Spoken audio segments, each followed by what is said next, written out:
Olá, tudo bem com vocês? Sejam bem-vindos a mais um vídeo aqui no canal. Antes de mais nada, quero me apresentar. Eu me chamo Eunice Matos e no canal eu trago sempre variedades de assunto, variedades de temas.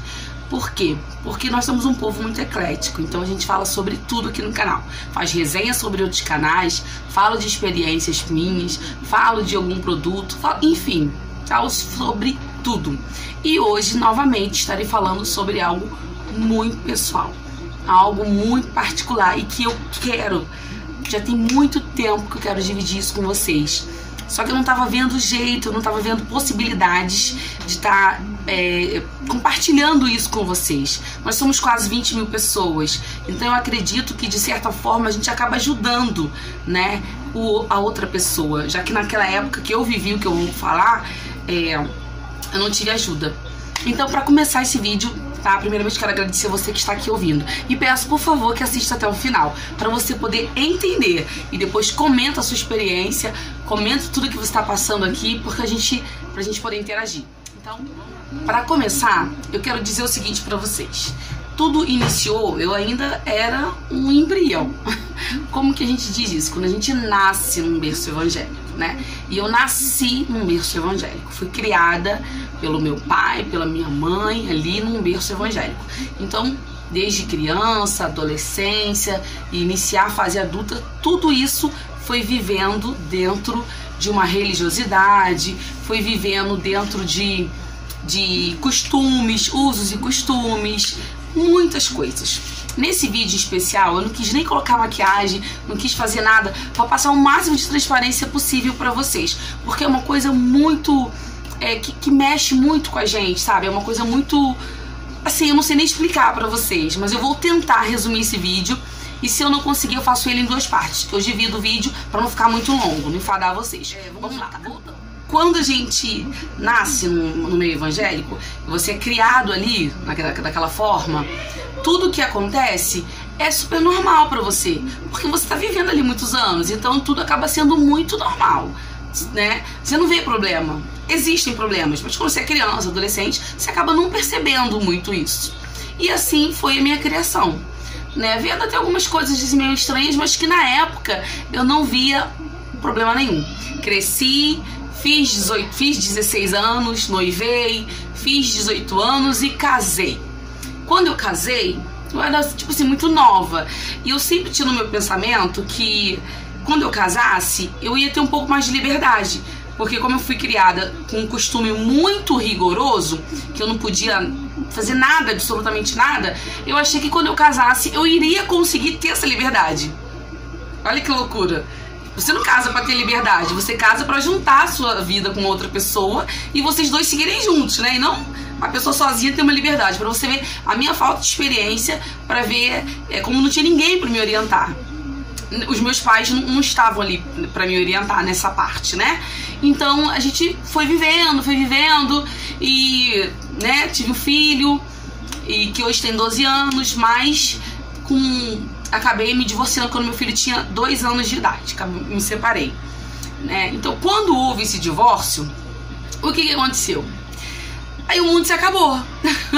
Assim, pra mim, eu falo sorrindo porque agora eu tô com essa maturidade, né? E eu tô tentando resumir pra vocês, tá, gente? Porque é muita coisa. E no meio de tudo isso, no meio desse vai e vem de divórcio, de separação, de não sei o que, sei lá, existe uma religiosidade no meio. E existindo essa religiosidade no meio que é o problema. O problema não é você divorciar. Hoje todo mundo se divorcia. Ok, beleza, show. Existem pastores que se divorciam, existem muitas coisas. Mas alguns anos atrás não era tão fácil assim. Então as pessoas nem me cumprimentavam na rua direito, né? Porque era como se tivesse me contaminado. Ainda mais que eu me envolvi rapidamente com uma outra pessoa, que foi aquela que eu me casei e que me tornei viúva 10 anos depois. Então, na época eu sofri muito, eu fui muito rejeitada, eu fui muito humilhada, tudo por conta do meu pecado. É nessa parte que eu quero entrar com vocês. Estamos com 5 minutos de vídeo, né? Quase 5 minutos de vídeo aí. Mas é essa parte que eu quero falar com vocês. Foi o meu pecado que culminou em tudo isso, que hoje eu sou. Coloquei no título do vídeo, vocês estão vendo aí, e é exatamente isso. Porque na igreja, no templo, com aquelas pessoas que estão ali à frente, desde sempre você é criada sabendo que você não pode pecar. Mesmo Jesus dizendo que somos pecadores, por nascença, né? Deus, né? Mas você não pode pecar. Se você pecar, vou explicar pra vocês o que acontece dentro do templo quando você peca. Eu fui criada na Assembleia de Deus. Quem tem 30 anos aí pra baixo, que foi criado na Assembleia de Deus, vai entender o que eu tô dizendo. Comenta aí depois. Quem foi criado na Assembleia de Deus sabe o quanto ela era, porque não é mais. Existe uma ou duas, mas o quanto ela era rigorosa, muito rigorosa. Então, quando você pecava, né? Você se divorciou, adulterou, né? O divórcio é por causa de quê? Porque se apaixonou e adulterou. Quando você peca dentro da igreja por esses motivos, vou dizer pra vocês o que acontece. Você é excluído de todas as atividades da igreja. Primeiro ponto. Seu nome praticamente é dito em um culto, que é denominado culto de doutrina. Era esse o nome. Até hoje, as Assembleias de Deus denominam os cultos para exclusão de membros de culto de doutrina. Geralmente eram as terças-feiras. Não sei se mudou porque eu não frequento mais. Só que naquela época, na minha época, os cultos de doutrina serviam para isso, para dizer que Eunice Matos, na verdade sou Eunice Matos, pecou o pecado tal e por isso ela está excluída do rol de membro. Sério, gente, parece surreal alguém dizer no microfone para centenas de pessoas o que você fez e que a partir daquele momento você está excluída da igreja. Claro que vai ter um monte de gente dizendo aqui, não é nada de excluído, não. Você é disciplinado. Mentira. A palavra disciplinado são para pecadinhos mais leves. Pecados fala exclusão. Existem essas duas diferenças. Tá disciplinado e tá excluído, né? Então, assim, pra você ver as baboseiras que existem dentro da igreja. Olha só. Por que eu falo baboseira com ênfase, sem medo? Porque não foi o que Jesus ensinou. Hoje eu sou cristã. Hoje eu sou. Creio em Cristo, único, ressurreto. Creio somente nele, em Deus e no Espírito Santo, na Santa Trindade. Só. Então, mas antes não. Antes eu adorava até o pastor, se bobeasse. Então, esse pastor, ele tinha poder acima até de Deus, porque Deus não te exclui de nada. Deus te repreende, Deus te corrige, Deus fala que você tem que mudar e continua a vida que segue. Não. Na igreja, não. Na igreja você é excluído por no mínimo 6 meses. Se o pecado for brando, fez alguma coisinha, não sei o que, fofoquinha, uns 3 meses. Mas vamos botar o pecado certo mesmo. 6 meses que você não pega em microfone, que você não tem oportunidade, que você não toca instrumento se for instrumentista. Se você é cantora, você não canta mais. Nada. A única coisa que você tem que fazer é chegar na igreja de cabeça baixa, sentar no banco e assistir tudo que for dito lá na frente. É sério isso. Não é gente, tenta imaginar uma pessoa que pecou. Gente, eu via isso. Na época da minha adolescência, eu via muito isso. E eu ficava assim, olhando pra pessoa assim, me dava uma certa pena, sabe? A pessoa chegava, né, com a biblinha dela na mão, sem graça, sentava no último banco e ficava lá quietinha até o final do culto. Gente, surreal. Esse é o castigo que a igreja dá para quem comete pecado. E eles acham que isso realmente faz a pessoa pensar que pecou e nunca mais eu vou fazer aquilo. Aí que entra a questão. Vamos lá. É bíblico isso. Eles acham que é. Eles falam que é. Gente, olha só o que eu tô falando. Presta atenção. Eu tenho um pai pastor, eu tenho um irmão pastor. A maioria, eu tenho um tio pastor. Eu sou cercada pelo mundo religioso. E eu sei que talvez eles vão assistir esse vídeo. Eu não fui criada no mundo religioso, onde existem pessoas que são até hoje religiosas. Meu pai é pastor até hoje, né? Minha mãe já faleceu, meu pai já, né, casado novamente, né, com a missionária, enfim. Então, o que acontece? O que fez eu refletir e eu nunca mais consegui ser como eu era quando eu era adolescente foi esse fato. Na verdade, qual foi o real motivo que fez com que eu nunca mais voltasse a ficar firme numa igreja? E eu nunca parei exatamente para explicar os motivos. E o motivo maior foi esse. Depois eu até tentei novamente frequentar, tal. Passou-se alguns anos, tentei novamente, mas juro, nunca mais eu consegui ser a mesma. E chegou um tempo que aí as minhas vendas caíram de vez. E aí eu enxergava tudo. Inclusive, esse mais importante para qualquer pessoa se afastar. Porque eu entendo, de acordo com a Bíblia, que Jesus, ele veio para te amar, para te corrigir, ele te ama, né? Ele não quer que você erre, mas ele te abraça, ele te acolhe, ele não deixa ninguém te apedrejar. Ele diz que assim como você pecou, outros também pecaram. Vai, filha, não peca mais e vive a sua vida. Na igreja não é assim. Vai, filha, vive sua vida e continua aqui com a gente. Não! Na igreja, tô falando da Assembleia de Deus que eu vivi, tá? Na igreja, não é assim, gente. Se você pecar, se você errar, você é excluído, você é fora. Fora. Só que é um fora que eles querem você dentro, pra você ser mais humilhado ainda. Olha que loucura. Não é sai, vai pra outra igreja e tenta a vida lá. Não. É você é excluído das suas atividades. Mas fique aqui. Veja a irmãzinha Mariazinha cantando. Veja o irmão Joãozinho tocando, mas você não. Isso é muito cruel. Veja fulano fazendo isso, fazendo coreografia, e você não. Você tem que ficar sentadinho no banco, vendo todo mundo participar, e você não. Se tiver festividade, festividade eu ficaria aqui o dia todo falando com você no vídeo de 24 horas. Que eu acho uma das maiores palhaçadas que se tem no meio evangélico é esse negócio de congresso, festividade.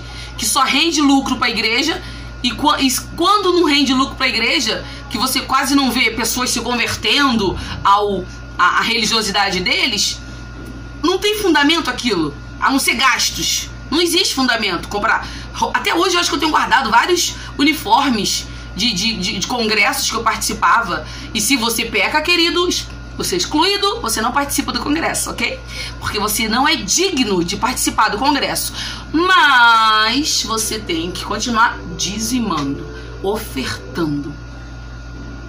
Não é meio contraditório? Porque a oferta, de acordo com a Bíblia, para você ofertar, você tem que estar ali. Você tem que estar em paz com o seu irmão. Porque a oferta é uma coisa quase que sagrada. É algo bíblico, gente. Aliás, eu amo ofertar. Tá? Eu não sou contra a oferta, não. Uma das coisas que eu mais gostava de fazer na igreja era ofertar, era dizimar. Depois que eu fui entender bem para que servia o dízimo, mas ofertar, aquela oferta alçada, eu sempre gostei. E uma das coisas que mais me chateavam era que a pessoa que era excluída, ela não podia fazer nada na igreja, mas ela podia ofertar. Sabe? Pra você ver como que é coisa de homem mesmo, como que é uma coisa cruel feita por homens. Outro ponto pra gente encerrar essa primeira parte do vídeo, porque eu tô me empolgando, gente, é a panelinha. Ai, meu Deus do céu, a panelinha. Gente, vocês não têm noção do que é uma panelinha dentro de uma igreja. Ela consegue te matar, ela consegue te destruir, ela consegue te lançar pro diabo. A panelinha de irmãs da fofoca consegue. É impressionante. Primeiro que elas te colocam de lado de tudo aquilo que elas estão participando, eles ou elas. Primeiro que eles fecham um grupo entre eles e você não participa daquilo ali, a não ser que seja pra falar mal de você. Eu já fui alvo de panelinhas muitas vezes, principalmente por ser filha de pastor. Porque filho de pastor é tipo meio que pastorzinho, não pode errar, te fazer mal. Essa era a parte pior da história, sabe? Ou seja, de nada isso acrescentava. A reuniãozinha, daquela reuniãozinha que te colocavam de lado de tudo, que fazia você se sentir inferior se a sua roupa não fosse igual a delas, se o seu sapato não fosse igual a delas, se a sua Bíblia fosse inferior a delas. Gente, vocês que nunca foram de igreja nenhuma, vocês não têm noção do que é. Ali, vamos dizer que 90% é coisa de homem, sabe? 98%. E 2% vamos dizer que tem coisa de Deus ali. Porque Como que tem coisa de Deus num lugar onde a fofoca reina, que ela é capaz de te destruir? Me destruiu. Aonde que Deus está no meio de um lugar onde você é excluído, onde Deus te acolhe e você só oferta? Aonde que Deus habita num congresso onde a maioria que está pregando ali, se tu souber o que ele faz depois que ele prega, gente, não posso nem falar muita coisa. Eu posso provar, mas eu não vou fazer isso porque existem outras pessoas envolvidas, sabe? Mas se vocês soubessem o que uma pessoa consegue fazer, e essa pessoa mesmo, essas pessoas mesmo que pregam a santidade, que te excluem das coisas, elas mesmo fazem coisas horríveis quando estão fora da igreja, quando termina o culto. Gente, eu não quero deixar esse vídeo muito longo, sério. Por isso que realmente eu vou fazer ele em 2 partes. Essa é a parte 1. Peço muito a vocês que assistem a parte 2. É um assunto muito difícil. Eu tava falando de congresso, que hoje em dia eu vejo aquilo como uma grande reunião de pessoas egocêntricas, de pessoas fúteis. Quem é o cabelo mais bonito, quem é não sei o que, aquela palhaçada. E você vê muito pouco Jesus no rosto delas. Porque dizem que Jesus brilha no nosso rosto, não é? Você vê muito pouco isso. Às vezes eu moro próximo a muitas igrejas aqui, e você não vê. Eu mesmo tenho próximo a mim pessoas que são da igreja, que têm cargos na igreja, mas que são podres por dentro, que odeiam o próximo, fazem mal para a pessoa, odeiam até criança, animais. Como que pessoas assim se dizem de Deus? Eu estava lá dentro. Não quero mais ser assim. Hoje, para finalizar essa primeira parte do vídeo, eu não quero nem entrar muito no mérito de congresso, porque é uma coisa que me fere, sabe? Porque eu participei de muito congresso e eu era feliz fazendo aquilo. Eu era feliz vivendo um evangelho que na verdade não era evangelho. Eu era feliz segurando uma bandeira na entrada do congresso. Eu era feliz fazendo aquilo. Eu me sentia, o meu eu me sentia. Tá, mas e o lá dentro? E a sua espiritualidade? E o próximo? Como que era? Sabe? Então assim, é tudo muito mais do que aquilo que parece ser. Eu não tô querendo aqui, gente, desmerecer todas as igrejas, todas as pessoas. Não é isso. Eu tô falando de um caso particular. Um caso meu, uma experiência minha, de igrejas que eu congreguei, com pastores que me excluíram, com pessoas que falaram mal de mim, de tudo eu. Não tô falando de ninguém. E eu poderia ter medo de falar, ou ter receio de falar, até tive durante algum tempo, por ter familiares que são pastores. Mas eu preciso dizer pra você que hoje está excluído de uma igreja. Por favor, a ficar na sua casa, sabe? O que é até a melhor ideia. Adore a Deus na sua casa, ouve um hino na sua casa, ore na sua casa, faça tudo na sua casa, tudo pra você se conectar com Deus e não pro homem ver que você está se conectando com Deus, porque o homem, ele te mata. Parece até aquela coisa assim, ele veio pra te matar, roubar e destruir. Gente, a gente sabe que quem veio pra matar, roubar e destruir, a gente sabe. E parece que o homem também veio pra isso. O homem religioso, ele te mata, sério. E assim, o que eu quero finalizar esse vídeo para ter o próximo vídeo, para eu explicar para vocês algumas coisas e mostrar para vocês que para você ser um adorador, você não tem que estar dentro de uma igreja. Você é a igreja. Que para você ser um cristão, você não precisa estar dentro da igreja. Você só precisa crer em Cristo como seu Salvador, que morreu na cruz para te salvar.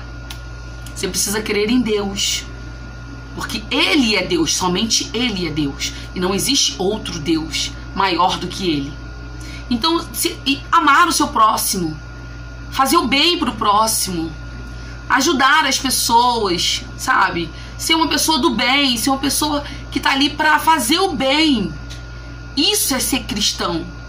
Os religiosos, deixem eles. Peço você para continuar no próximo vídeo, onde eu vou falar um pouco mais sobre congresso, onde eu vou falar um pouco mais sobre conjuntos, onde eu vou falar um pouco mais pra vocês sobre todas as experiências que eu passei na igreja quando eu era solteira, quando eu me casei e depois quando eu me divorciei. São experiências que vocês não têm noção. Acompanhe o próximo vídeo para vocês poderem analisar melhor. Se inscreve no canal se você não for inscrito. Clique em gostei se você quiser ajudar aqui, tá bom? Então é isso, gente. Deus. É somente Ele. E o vídeo continua no próximo.